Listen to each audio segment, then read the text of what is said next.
কিরে, অফিস থেকে না বলে বেরিয়ে এলি কেন এভাবে?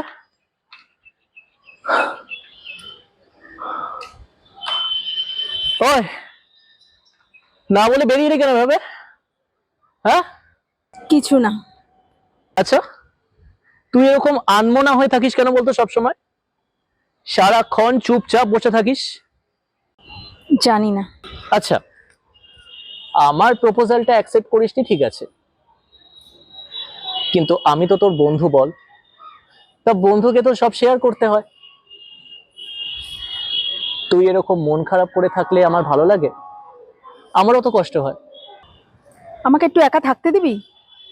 এত বক বক করতে ভালো লাগছে না। আচ্ছা আচ্ছা আচ্ছা, তুই থাক, আমি আসছি। ও, বলছি বাড়ি গিয়ে একটা ফোন। না না না না না, ঠিক আছে ঠিক আছে ঠিক আছে, তুই থাক, আমি আসছি। হ্যাঁ,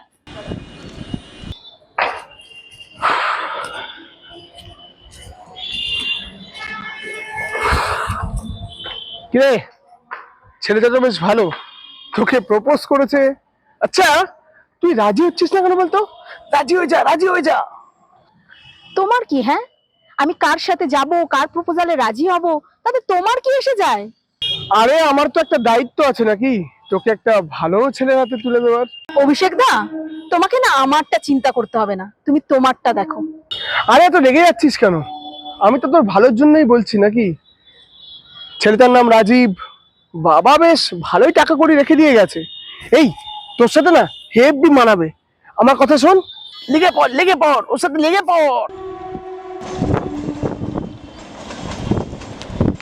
আরে হীরের টুকরো ছেলে রে, হাত ছাড়া করিস না। কি রে, ঘুমাবি না? ঘুম পাচ্ছে না,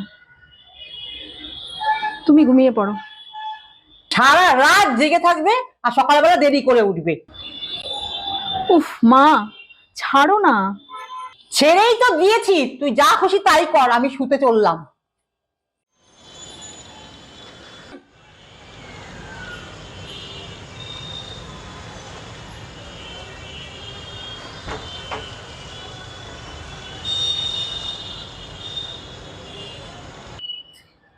এ কি, তুমি তুমি ঢুকলে কি করে? তুমি এক্ষুনি বেরিয়ে যাও এখান থেকে। আর মেন দরজাটা খোলা রেখে দিবি তো আমি তো ভেতরে ঢুকবোই। আর এমনিতেই আমার আর কিছু যায় আসে না। এই, তুই কি অসভ্য মাইরি? একটা লোক ভেতরে চলে এলো আর তাকে তাড়িয়ে দিচ্ছিস? ঠিকই বলেছি আমি, তুমি না, তুমি মানুষের পর্যায়ে পড়ো না। হ্যাঁ, এটা তুই ঠিকই বলেছিস, আমি মানুষ নই, কিন্তু তুই তো মানুষ। নে, এবার মানুষের মতো একটা কাজ করতো, একটা সুন্দর দেখে গান করে শোনা। গান শুনবে? শখ কম না। হ্যাঁ, তুই তো জানতিস আমার কত শখ।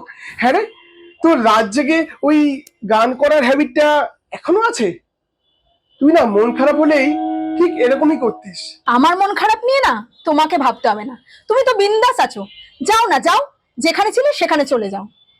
তোর তো দেখছি আমার উপর খুব রাগ। আমি আর কি করব বল? আমি কি আর ইচ্ছা করে গেছি? পরিস্থিতি তো আমাকে ঠেলে পাঠালো। এই শোনো, তোমার ভাটের কথাগুলো না এখন একদম ভাল লাগছে না। তুমি যাও তো, তুমি বেরো এখান থেকে, তুমি বেরো, তুমি এক্ষুনি বেরিয়ে যাও। আরে তুই কি করছিস? এক্ষুনি বেরিয়ে যাও। আরে তুই কি করছিস? আমার ছাড়। আরে কি করছিস তুই?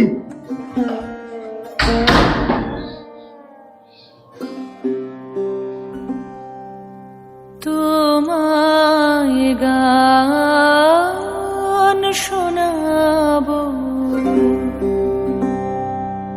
তাই তো আমায় জাগিয়ে রাখো।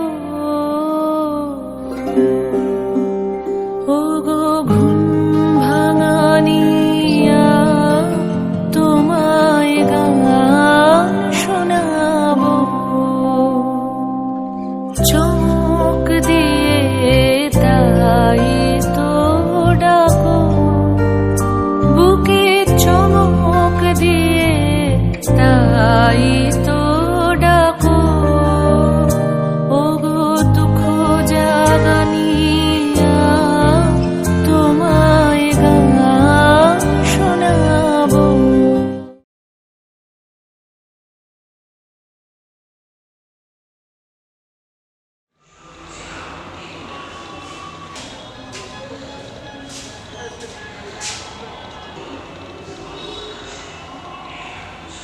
শোন, তোকে একটা কথা ফাইনালি বলে দিচ্ছি, আমি তোর সাথে কোনো রকম সম্পর্কে যেতে ইন্টারেস্টেড নই।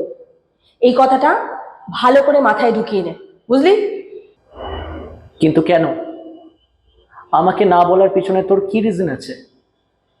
তুই কি জানিস না আমি তোকে কতটা ভালোবাসি? তাও তুই আমাকে না বলছিস কেন? সব কারণ প্রকাশ করা যায় না, কিছু কথা মনে রেখে দিতে হয়। আর আমি চাই না তুই আমার পিছনে ঘুরে তোর সময় আর ইমোশন দুটোকে নষ্ট করিস। আর হ্যাঁ, এটাই আমার ফাইনাল ডিসিশন, ওকে?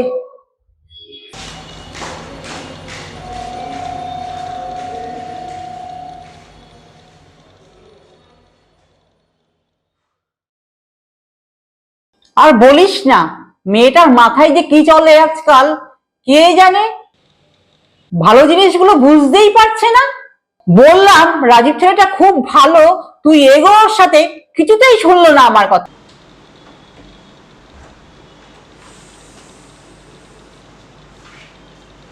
ওই যে এলেন।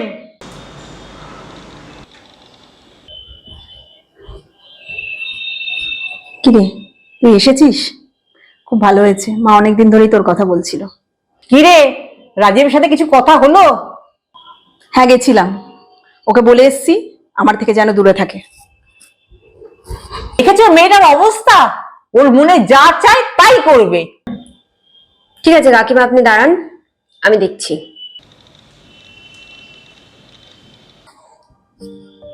কিরে, কেমন আছিস?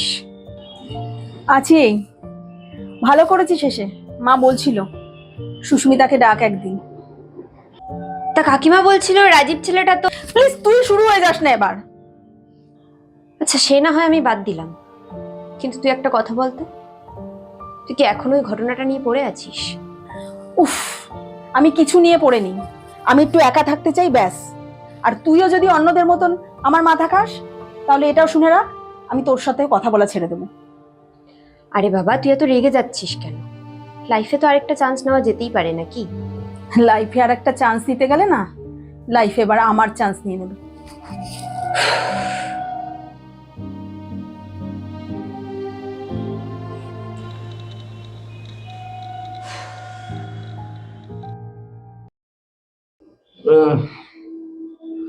আরে ভাই ছাড় না, অত চিন্তা করিস না, সব ঠিক হয়ে যাবে।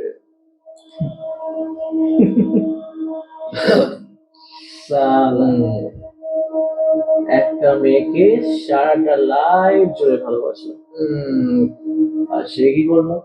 কি করলো? আমাকে ছেড়ে চলে গেল। একটা গেছে, আরেকটা আসবে। এই, তুই কি সালা তোর নিজের মতন আমাকে পেয়েছিস নাকি? হ্যাঁ? মানে এই তুই কি বলতে চাইছিস রে? এ, যা তো এখন এখান থেকে, আর একা ছেড়ে দে। আর মা।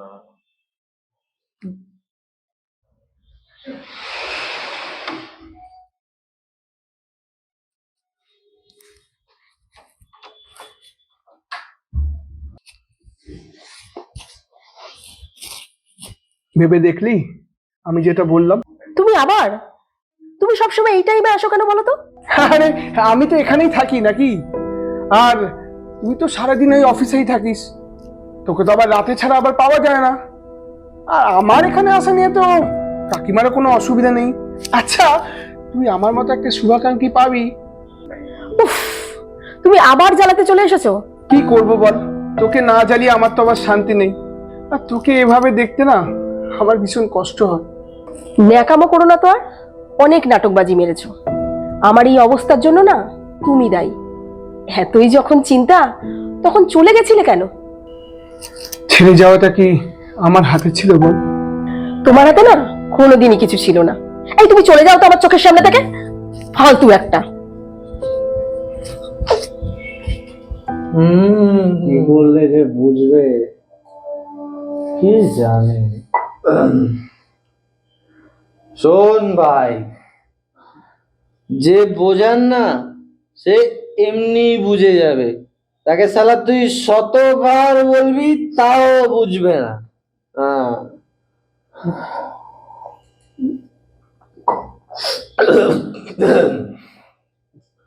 এই রে, দেরি হয়ে গেল, আমার বউ আজকে আমায় কেলিয়ে দেবে বুঝতে পেরেছি।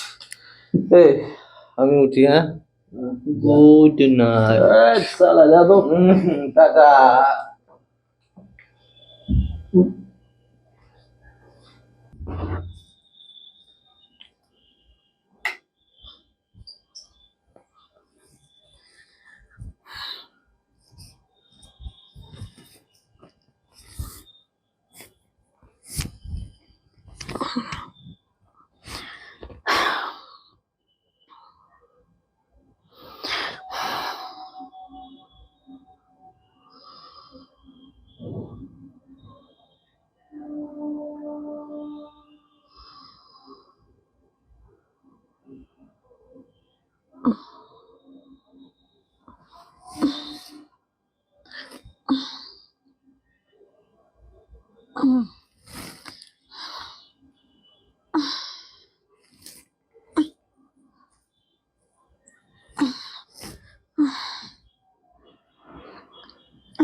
কি হচ্ছে?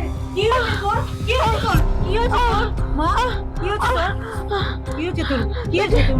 পেটে ব্যথা করছে। কি হচ্ছে তোর? মা, আমি আর পারছি না। শরীর খারাপ মা, লাগছে? মা, পেটে ব্যথা করছে। তুমি ডাক্তার দেখো। ডাকছি, আমি পারছি না, মা, পারছি না। পুরি ডাক্তার। একটু সহ্য কর, ডাক্তার ডাকছি। ডাক্তার ডাকছি।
কি ব্যাপার, তুমি এখানে? কি রে, শরীর কেমন আছে তোর? এখন একটু ভালো আছি, বাট ব্যথা আছে অল্প। তোর দুটো কিডনি ফেল করেছিল। কিভাবে যে হলো কে জানে। কে জানে, কাজ যে কখন কি হয় কেউ কি বলতে পারে। তোর তো আবার নেগেটিভ ব্লাড, ভাগ্যিস একটা কিডনি পাওয়া গেছিল, তাই তো তুই আজ বেঁচে গেছিস। আচ্ছা, কিডনিটা আমায় কে দিয়েছে বলো তো? মা না, বললো না, বললো পরে ঠিক তুই জেনে যাবি। কে দিয়েছে? যাকে বারবার দূরে সরিয়ে রেখেছিলি সেই ছেলেটাই দিয়েছে। কে? রাজীব। তোর হাতে তো বেশি সময় ছিল না, আর ভাগ্যিস ওর আর তোর ব্লাড গ্রুপটা ম্যাচ করে গেছিল, তাই তো ওর একটা কিডনি তোকে দিয়ে দিল। রাজীব আমার জন্য? তোকে তো আগেই বলেছিলাম ছেলেটা তোর জন্য পারফেক্ট। কতটা ভালোবাসলে কেউ নিজের কিডনি অন্য কাউকে দিয়ে দেয় ভাবতে পারিস? আগে যা হয়েছে সব ভুলে যা। তোর সামনে সমুদ্রের মতো একটা সুন্দর জীবন পড়ে আছে, সেটাকে দুহাতে আগলে নে। এখনো বলছি শোন, নিজের করে নে ওকে। ভালোবাসা জীবনে কখন যে আসবে কেউ বলতে পারে না। ডাক ওকে। ভালো করে ভাব এরপর কি করবি।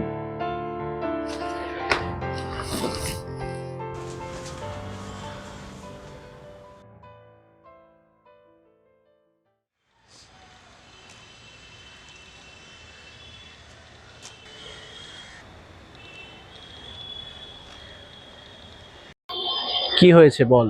খুব কি দরকার ছিল এটা করার? হ্যাঁ অবশ্যই, যাকে ভালোবাসি তাকে এরকম ভাবে ছেড়ে দেবো নাকি? আমি তো তোকে না করে দিয়েছিলাম, তাও কেন? তুই না করেছিলি, কিন্তু আমি তো করিনি। তাছাড়া ওটা করা ছাড়া আর কোনো অপশন আমার কাছে ছিল না। হ্যাঁ আমি জানি এসব করার পরেও তুই আমাকে কোনোদিন অ্যাকসেপ্ট করবি না, কিন্তু বিশ্বাস কর তাতে আমার কিচ্ছু এসে যায় না। কারণ তোর আমাকে অ্যাকসেপ্ট করার থেকেও তোকে বাঁচানোটা আমার কাছে বেশি ইম্পর্টেন্ট। তাহলে তুই রাগ কর বা না কর, আরে তুই এসব বুঝবি না, কারণ এসব বোঝার জন্য যে মনটা দরকার তোর তো। আর কোনো কথা বলতে হবে না, আই লাভ ইউ। কিডনি দিলাম বলে কি তুই আমাকে জড়িয়ে ধরলি? হ্যাঁ, আমরা তো এখন এক হব, তাহলে তোর আর আমার আলাদা বলে কিছু আছে?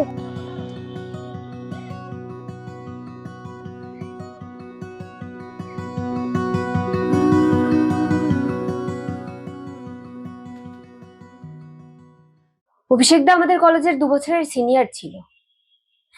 অর্চিতা ওকে খুব ভালোবাসতো। অবশ্য অভিষেক দা ওকে ভালোবাসতো, কিন্তু কখনো প্রকাশ করেনি। একবার আমরা তখন কলেজে 3rd ইয়ার, দুর্গাপূজার অষ্টমীর দিন, এক বাইক অ্যাক্সিডেন্টে অভিষেক দার মৃত্যু হয়। তারপর থেকেই না অর্চিতা আমাকে বলতে লাগলো ও না অভিষেক দাকে দেখতে পায়। এবার আমি জানি না এটা ও হ্যালুসিনেশন নাকি না ও সত্যিই কাউকে দেখতে পায়। এসব কবে হলো আমি তো কিছুই জানি না। আপনি তখন এখানে থাকতেন না কাকিমা, আপনি তখন বাইরে কাকুর কাছে ছিলেন। এটা সেই সময়ের ঘটনা। আমার মনে হলো আপনাকে জানিয়ে দেওয়া দরকার, তাই জানিয়ে দিলাম। ও, এইটা তাহলে আসল কারণ, এই জন্যই ও তাহলে আমাকে রিজেক্ট করেছিল। হ্যাঁ সেটাই, ও এতদিন পর অ্যাকসেপ্ট করলো কেন সেটা তো বুঝতে পারছি না। শুধুমাত্র কিডনি দেওয়ার জন্য তো অ্যাকসেপ্ট করবে, এটা তো হতে পারে না। ও তো সেরকম মেয়েই নয়। সে যাই হোক, যা হওয়ার তা তো হয়ে গেছে। এখন থেকে ও আমার রেসপন্সিবিলিটি। এই কি রে, আমাকে ছাড়া তোরা কি গল্প করছিস? কই কিছু না তো। এই, আইসক্রিম খেতে যাবি? হ্যাঁ যাবো। চ তাহলে। তাহলে মা আর সুস্মিতাকেও নিয়ে যাই। না আমরা যাব না, তোরা ঘুরে আয়। ওকে, তাহলে চলো আমরাই যাই। চ। কি হবে বলতো, আমার তো খুব চিন্তা হচ্ছে। তুমি কোনো চিন্তা করো না কাকিমা, রাজীব তো আছে ওর সাথে।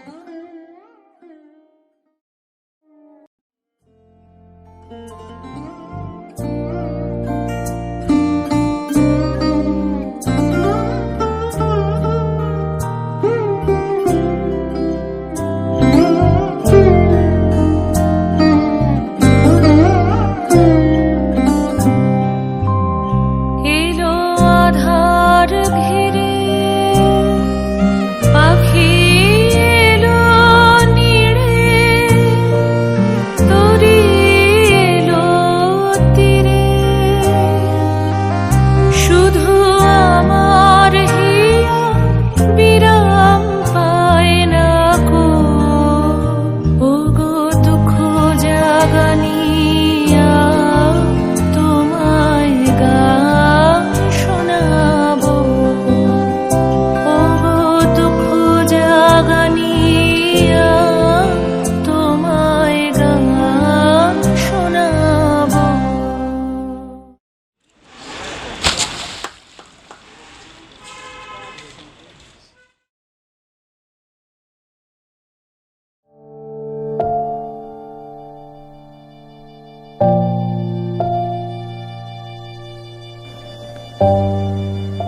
পৃথিবীতে কে কতদিন থাকবে তা কেউ জানে না, কিন্তু ভালোবাসার মানুষগুলোর দায় হয়তো মৃত্যুর পরও ঝেড়ে ফেলা সম্ভব নয়। বেঁচে থেকে হোক বা মরে গিয়ে হোক, কাছের মানুষগুলোকে একটা ভালো জীবনে ঢেলে দিতে না পারলে শান্তি যেন পাওয়া যায় না। তাদের মুখের হাসিতেই যেন সব দায়িত্বের সমাপ্তি ঘটে। এবার অভিষেক অর্চিতার জীবনের কল্পনা ছিল না বাস্তব, সেটা নয়তো আপনাদের ভাবনার জন্যই তোলা রইল।